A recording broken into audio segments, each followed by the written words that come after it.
നമസ്കാരം.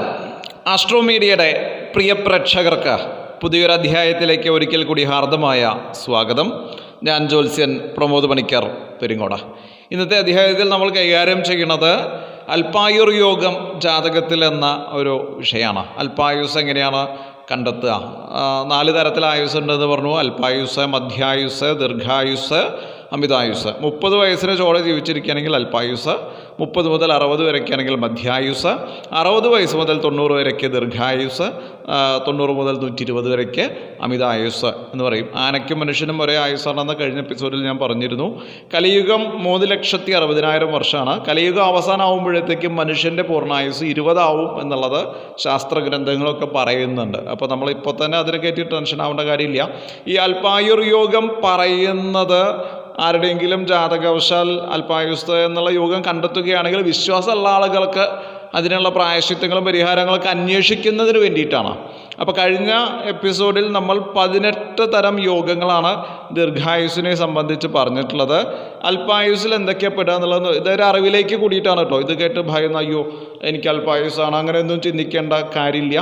ശാസ്ത്രഗത്യാൽ അങ്ങനെ എന്തെങ്കിലും തരത്തിൽ ബുദ്ധിമുട്ട് വരുന്ന പക്ഷം വിശ്വാസികളായിട്ടുള്ള ആളുകൾക്ക് അത് കണ്ടെത്തി അതിനുള്ള അനുസരിച്ചുള്ള പരിഹാരങ്ങളും പ്രായശ്ചിത്തങ്ങളൊക്കെ ചെയ്യുന്നതിന് വേണ്ടിയിട്ടും ഇങ്ങനെ ഒരു പദ്ധതി ജ്യോതിഷത്തിൽ ഉണ്ട് എന്ന് അറിയുന്നതിന് വേണ്ടിയിട്ടാണ് നമ്മൾ ഈ എപ്പിസോഡ് ചെയ്യുന്നത്. അതിൻ്റെ പ്രമാണമുണ്ട്. പ്രമാണം ഇല്ലാണ്ട് ഒരു കാര്യം പറയില്ല എന്ന് പറഞ്ഞു. കാരണം സ്വന്തം അഭിപ്രായമല്ല, ഇതൊക്കെ ഗ്രന്ഥാഭിപ്രായങ്ങളാണ്. അപ്പോൾ ഈ ഗ്രന്ഥകാരകന്മാരൊക്കെ അത് കൃത്യമായി രേഖപ്പെടുത്തി വെച്ചിട്ടുണ്ട്. നമ്മൾക്ക് പ്രയോജനത്തിന് വേണ്ടിയിട്ട് തന്നെയാണ്.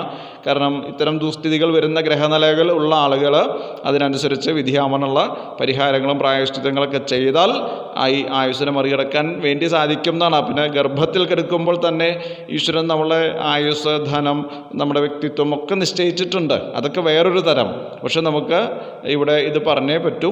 അപ്പോൾ ദീർഘായുസ് പറയുമ്പോൾ അല്പായുസിൻ്റെ യോഗങ്ങൾ ഒരുപാട് ആളുകൾ ആ അധ്യായം കണ്ടിട്ട് വിളിച്ചു ചോദിക്കേണ്ടായി അല്പായുസ് എങ്ങനെയൊക്കെയാണ് പറയുക, പഠിക്കാൻ വേണ്ടിയിട്ടാണ് അതൊക്കെ പറഞ്ഞത്. അപ്പോൾ അതിൻ്റെ പ്രമാണം കൂടി ഇവിടെ ഉദ്ധരിക്കുന്നുണ്ട്. ബലഹാനിർവിലഗ്നേന്തോഹോ പാപദൃഷ്ടി സമന്വയോ ലഗ്ന ജന്മേശയോർമൗഢ്യം സ്ഥിതിശ്ചാരിവയാഷ്ടമേ അനയോരപി ദൗർബല്യം പരിവേഷോപരാഗയോ സന്ധ്യായാം ദിക്പ്രദാഹാദി ദുർനിമിത്തേഷു വാജനിഹി രാശീനാം മൃത്യുഭാഗേഷു സന്ധിഷ്വവിതധാജനിഹി മൃത്യുഭാഗസ്തചന്ദ്രസ്യ സ്ഥിതി കേന്ദ്രേഷു അഷ്ടമേ കേന്ദ്രായുർമൃത്യുഭാഗസ്ത വിദോശ്ച സമന്വയ ഗ്രഹദൃഷ്ട്യസ്യ ചന്ദ്രസ്യ സ്ഥിതിരഷ്ടകഷഷ്ടയോഃ ശുഭാനാം വക്രഭിഃ പാപൈർ ദൃഷ്ടാനാം ഛാത്രസംസ്ഥിതി കേന്ദ്രത്രികോണരന്ധ്രേഷു തഥൈവ ശുഭസംസ്ഥിതി ആയുരൽപതത്വം ദോഷ ഇതി കേചിൽ പ്രകീർത്തിത. ഇതി അല്പായുരതത്വം കേചിൽ ദോഷാഃ പ്രകീർത്തിതാഃ എന്നീ പ്രകാരം അല്പായുസ് നൽകുന്ന ചില ദോഷങ്ങൾ പറയപ്പെട്ടു. അപ്പോൾ അത് ദോഷമാണ്. ഈ പറഞ്ഞത് മുഴുവൻ ദോഷം വരുന്ന കാര്യമാണ്. അപ്പോൾ അതെന്താണെന്നുള്ളത് നമുക്ക് അതിൻ്റെ സാരാംശത്തോടു കൂടിയിട്ട് നമുക്ക് മനസ്സിലാക്കാം. ഇവിടെ എന്താ പറഞ്ഞ ബലഹാനിർവിലഗ്നേന്തോ.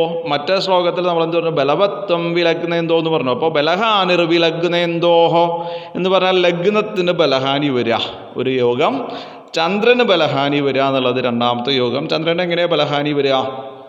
ചന്ദ്രൻ കറുത്ത പക്ഷത്തിൽ അല്ലേ, കറുത്ത പക്ഷത്തിൽ അഷ്ടമി കഴിഞ്ഞാൽ ചന്ദ്രന് ബലഹാനിയാണ്. പിന്നെ ലഗ്നത്തിൻ്റെ ബലഹാനി എങ്ങനെയാണ് മനസ്സിലാക്കുക?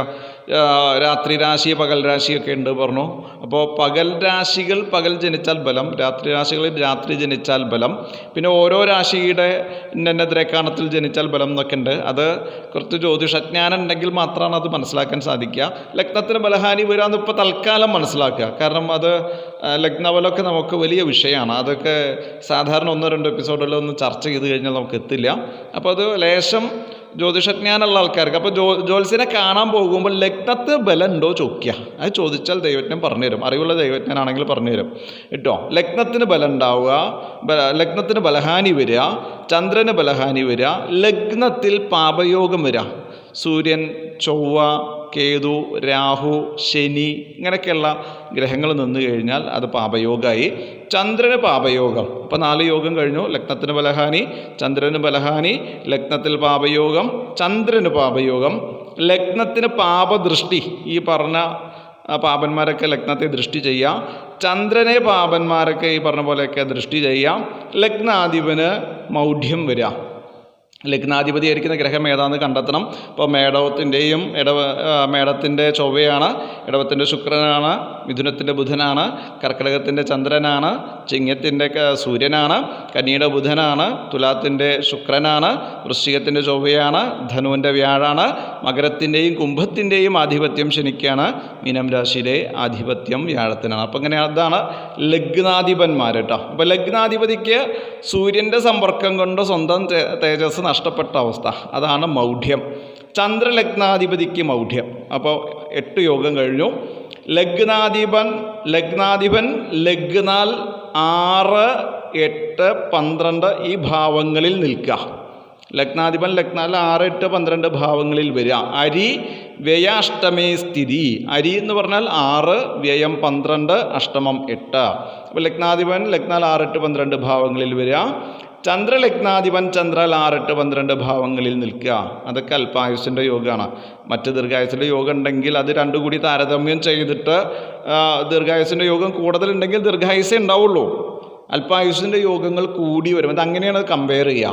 കാരണം ദീർഘായുസിൻ്റെ യോഗങ്ങളും അല്പായുസിൻ്റെ യോഗങ്ങളും കൂട്ടിവെച്ച് ഏറ്റവും കൂടുതൽ ദീർഘായുസിൻ്റെ യോഗമാണെന്ന് വെച്ചാൽ ഈ അല്പായുർ യോഗം എന്നുള്ളത് പ്രവർത്തിക്കില്ല. അത് മനസ്സിലാക്കണം. ലഗ്നാധിപൻ ബലഹീനനാകുക, അതായത് നീചം പോലെയുള്ള ദോഷങ്ങൾ ഒക്കെ ഉണ്ടാവുക. പലതരത്തിൽ ബലഹാനി വരാട്ടോ. ലഗ്നാധിപന് ബലഹാനി വരിക, ചന്ദ്രലഗ്നാധിപതിക്ക് ബലഹാനി വരിക. സൂര്യനോ ചന്ദ്രനോ പരിവേഷമോ ഗ്രഹണമോ ഉള്ള സമയത്ത് ജനിക്കുക. സൂര്യഗ്രഹണം, ചന്ദ്രഗ്രഹണം, പിന്നെ പരിവേഷം എന്ന് പറഞ്ഞിട്ടൊരു സാധനം ഉണ്ട്. പരിവേഷം ഗണിത വിഷയമാണ് കേട്ടോ. അത് ഗണിച്ചാൽ പരിവേഷം ഉണ്ടോ എന്നുള്ളത് മനസ്സിലാക്കാൻ പറ്റും. സാധാരണ സൂര്യചന്ദ്രന്മാരുടെ ആ ഗോളത്തിന് ചുറ്റും ഒരു വൃത്തം വരിക എന്നുള്ള ഒരു സംഗതിയാണ് പരിവേഷം. അപ്പോൾ അങ്ങനെ അതും മനസ്സിലാക്കാം. പരിവേഷം ഗണിതമാണ്. ഗണിതത്തിലൂടെ മാത്രമാണ് പരിവേഷത്തെ വ്യക്തമായിട്ട് മനസ്സിലാക്കാൻ സാധിക്കൂ. ഈ ലക്ഷണം കൊണ്ട് മാത്രം അതിന് പരിവേഷം ഉണ്ടെന്ന് പറയാൻ പറ്റില്ല. സന്ധ്യാസമയത്ത് ജനിക്കുക. ത്രിസന്ധ്യ എന്നൊക്കെ പറയും. രാത്രിയും പകലും കൂടിച്ചേർന്ന സമയത്ത് ജനിക്കുക. അതേപോലെ ദിഗ്ദാഹം, ഉൽപാദം, ഭൂകമ്പം മുതലായ ദുർനിമിത്തങ്ങളുള്ള സമയത്ത് ജനിക്കുക. ഭൂകമ്പമുള്ള സമയത്ത്, ഇടിവെട്ടണ സമയത്ത്, ഇതൊക്കെ ഇങ്ങനെയൊക്കെയുള്ള സമയത്ത് ജനിച്ചു കഴിഞ്ഞാൽ ഉൽക്കപതിക്കണ സമയത്ത് എങ്ങനെ ഉൽക്കപതിക്കണ കാണാൻ പറ്റുക? അതും ഗണിതമാണ്. ഉൽക്കോർവി ചലനോപരാഗ എന്ന് പറഞ്ഞിട്ടൊരു പ്രമാണം പറയുന്നുണ്ട്. അപ്പോൾ ഇതൊക്കെ ദൈവജ്ഞം മനസ്സിലാക്കിയിട്ട് വേണം ജാതകം എഴുതാനെന്ന് സാരം. ഇതൊക്കെ ദൈവജ്ഞനുള്ള കാര്യമാണ്. അതേപോലെ തന്നെ രാശിയുടെ മൃത്യുഭാഗങ്ങളിൽ ജനിക്കുക. രാശിക്ക് മൃത്യുഭാഗം, മൃത്യുദദ്ഘാദിയോഗേഷു എന്ന് പറഞ്ഞിട്ടുണ്ട്. മൃത്യുദദ്ഘാദിയോഗങ്ങൾ, മൃത്യുദോഷം പോലെയുള്ള രാശികളുടെ ഒരു എത്ര നാഴിക വിനാഴികയാകുമ്പോൾ മൃത്യുഭാഗം വരും. ആ മൃത്യുഭാഗങ്ങളിൽ ജനിക്കുക. രാശി സന്ധികളിൽ ജനിക്കുക. ഒരു രാശി കഴിഞ്ഞ് അടുത്ത രാശിയുടെ സന്ധിയിൽ ജനിക്കുക. അത് 17ാമത്തെ യോഗം. ചന്ദ്രൻ മൃത്യുഭാഗത്തിൽ കേന്ദ്രത്തിലോ അഷ്ടമത്തിലോ നിൽക്കുക. ചന്ദ്രൻ മൃത്യുഭാഗത്തിലാണോ നിൽക്കുന്നത് എന്ന് നോക്കണം. അതായത് മൃത്യുഭാഗത്തിൽ കേന്ദ്രത്തിലോ അഷ്ടമത്തിലോ നിന്നാൽ മാത്രമേ വരുള്ളൂ കേട്ടോ. അതൊക്കെ ഞാൻ പറഞ്ഞല്ലോ, അതൊക്കെ കുറച്ച് ജ്യോതിഷജ്ഞാനമുള്ള ആൾക്കാർക്ക് മാത്രമാണ് അത് വ്യക്തമായിട്ട് ഗ്രഹിക്കാൻ പറ്റുക. ചന്ദ്രൻ പാപയനോടുകൂടി കേന്ദ്രത്തിലോ 8ലോ മൃത്യുഭാഗത്തിലോ വരിക. 19ാമത്തെ യോഗം. ചന്ദ്രൻ പാപനോട് കൂടിയിട്ട്, പാപഗ്രഹത്തിനോട് കൂടിയിട്ട് കേന്ദ്രഭാവത്തിലോ 8ാം ഭാവം ആയുസ്ഥാനാണ് 8 കേട്ടോ, മൃത്യുഭാഗത്തിലോ വരിക. അതായത് മൃത്യുഭാഗം കണക്കാക്കാൻ എത്ര നാഴിക വിനാഴിക എന്നുണ്ട്. അതാണ് ഓരോ രാശിക്ക് ഇത്ര നാഴിക വിനാഴിക, നക്ഷത്രത്തിൽ ഇത്ര നാഴിക വിനാഴിക മൃത്യുഭാഗം ഉണ്ട് കേട്ടോ. അതാണ് സംഗതി. 20ാമത്തെ യോഗം. ഏതെങ്കിലും ഗ്രഹത്തിൻ്റെ ദൃഷ്ടിയോടുകൂടി ചന്ദ്രൻ 6, 8, 12 വരിക. അങ്ങനെ വന്നു കഴിഞ്ഞിട്ടുണ്ടെങ്കിലും എന്താണ്, ഏതെങ്കിലും പാപനാണെങ്കിൽ കൂടുതൽ ദോഷം ഉണ്ടാവും. ഏതെങ്കിലും ഗ്രഹത്തിന്, ഏത് ഗ്രഹമായാലും വേണ്ടില്ല എന്നാണ് പറഞ്ഞിട്ടുള്ളത്. ഏതെങ്കിലും ഗ്രഹത്തിൻ്റെ ദൃഷ്ടിയോട് കൂടിയിട്ട്, അതായത് ശുഭാനാം അത്ര സംസ്ഥിതി ച എന്ന് പറഞ്ഞു. ശുഭന്മാരല്ലെങ്കിൽ കുറച്ചുകൂടി ദോഷം അതിനുണ്ടാവും. അടുത്ത യോഗം. വക്രഗതിയിലുള്ള പാപൻ്റെ ദൃഷ്ടിയോടുകൂടി ശുഭഗ്രഹങ്ങൾ 6ലോ 8ലോ നിൽക്കുക. വ്യക്തമാണ്. വക്രഗതിയിലുള്ള പാപൻ്റെ ദൃഷ്ടിയോടുകൂടി, അപ്പോൾ ഒരു പാപഗ്രഹത്തിന് വക്രഗതി വന്ന് അതിൻ്റെ ദൃഷ്ടിയോടുകൂടി ശുഭഗ്രഹങ്ങൾ 6ലോ 8ലോ വരും. അത് പ്രത്യേക യോഗമാണ് അത് കേട്ടോ. അപ്പോൾ അങ്ങനെയൊക്കെ വന്നു കഴിഞ്ഞിട്ടുണ്ടെങ്കിൽ എന്താണ്, അല്പായുർ യോഗമാണ് കേട്ടോ. അപ്പോൾ നമ്മൾ നേരത്തെ പറഞ്ഞു രാശിസന്ധി എന്ന് പറഞ്ഞു കഴിഞ്ഞിട്ടുണ്ടെങ്കിൽ രാശിയുടെ 29 തീയതിക്ക് ശേഷം അടുത്ത രാശിയുടെ 1 തീയതി വരയ്ക്ക് അതിന് രാശിസന്ധി എന്നാണ് പേര് പറയുക. പിന്നെ രാശി മൃത്യുഭാഗം കണക്കാക്കണമെങ്കിൽ പീനം ധനം ഖരക്രൂര മന്ത്രം രത്നം വനം ഗിരോ എന്ന് പറഞ്ഞിട്ട് ഒരു പ്രമാണമുണ്ട്. അതിപ്പോൾ ഇതിൽ പറഞ്ഞു കഴിഞ്ഞിട്ടുണ്ടെങ്കിൽ മനസ്സിലാവില്ല. എന്നാലൊരു ഉദാഹരണം ഞാൻ പറഞ്ഞുതരാം. അതായത് മേടൻ രാശി തുടങ്ങി ക്രമമായിട്ട് മുൻപ് പറഞ്ഞിട്ടുള്ളതായ, അതായത് പീനം ധനം, പീനം എന്ന് പറഞ്ഞാൽ 1, ധനം എന്ന് പറഞ്ഞാൽ 9, ഖരൻ എന്ന് പറഞ്ഞാൽ 22. ഇതൊക്കെ അക്ഷരസംഖ്യയാണ്. ക്രൂരൻ എന്ന് പറഞ്ഞാൽ 22. അപ്പോൾ ഇതൊക്കെ ഈ തീയതികളിലോടടുത്ത് വന്നു കഴിഞ്ഞിട്ടുണ്ടെങ്കിൽ അതിന് എന്താ പറയുക, മൃത്യുഭാഗം എന്ന് പറയും. രാശി മൃത്യുഭാഗം എന്ന് പറയും. അതായത് മേടൻ രാശി തുടങ്ങിയിട്ട് മേടത്തുനിന്ന് 1 ഡിഗ്രി കഴിഞ്ഞിട്ടുണ്ടെങ്കിൽ അത് മൃത്യുഭാഗമാണ്. അതേപോലെ ഇടവത്തിന് 9, മിഥുനത്തിന് 22, കർക്കിടകത്തിന് 22, ചിങ്ങത്തിന് 25, കന്നിക്ക് 2, തുലാത്തിന് 4, വൃശ്ചികത്തിന് 23, ധനുവിന് 18, മകരത്തിന് 20, കുംഭത്തിന് 24, മീനത്തിന് 10. അപ്പോൾ ഇത് മേടൻ രാശി മുതൽ മൃത്യുഭാഗങ്ങളായിട്ട് കണക്കാക്കണം. ഒന്നും മനസ്സിലായിട്ടുണ്ടാവില്ല എന്നറിയാം. എന്നിരുന്നാലും അറിവിലേക്ക് ആയിക്കൊണ്ട്, അത് ഗണിത വിഷയമാണ്, അത് ക്ലാസ് കൃത്യമായിട്ട് രാശി മൃത്യുഭാഗങ്ങളെ പറ്റിയിട്ട് പറയുമ്പോഴാണ് അത് വ്യക്തമാവുക കേട്ടോ. ഒരു ഉദാഹരണമായിട്ട് ഞാൻ പറഞ്ഞത് മാത്രം കേട്ടോ. അപ്പോൾ ഇങ്ങനെയൊക്കെ നോക്കിയിട്ട് ഒരാളുടെ അല്പായുസ്സും ദീർഘായുസ്സും ഒക്കെ നമ്മൾ മനസ്സിലാക്കേണ്ടത് ആവശ്യമാണ്. ഒരു കുഴപ്പമില്ലാത്ത ഒരാൾ പെട്ടെന്നൊരു ദിവസം പോയിട്ട് സൂയിസൈഡ് ചെയ്യണതൊക്കെ ഇങ്ങനെയുള്ള ഇപ്പം അടുത്ത് വരെ ഉണ്ടായി. അതുകൊണ്ടാണ് അത് ഈ ഒരു സംഗതി മനസ്സിൽ കയറി വന്നത്. അത് അല്പായുസ്സുള്ള ജാതകം തന്നെയാണ്. അപ്പോൾ അതുകൊണ്ട് ഒരു കുഴപ്പമില്ല. എന്തൊരു ചെറിയ പ്രശ്നം വീട്ടിൽ വന്ന അയാൾ പോയി സൂയിസൈഡ് ചെയ്തു, അപ്പോഴത്തെ ഒരു പ്രകോപനമാണ്. പക്ഷെ നോക്കൂ, ആ യോഗം പ്രവർത്തിച്ചു എന്നുള്ളതാണ്. അപ്പോൾ ഇതെല്ലാം ഈ പ്രമാണങ്ങളിൽ വളരെ സ്പഷ്ടമാണ്, വ്യക്തമാണ്.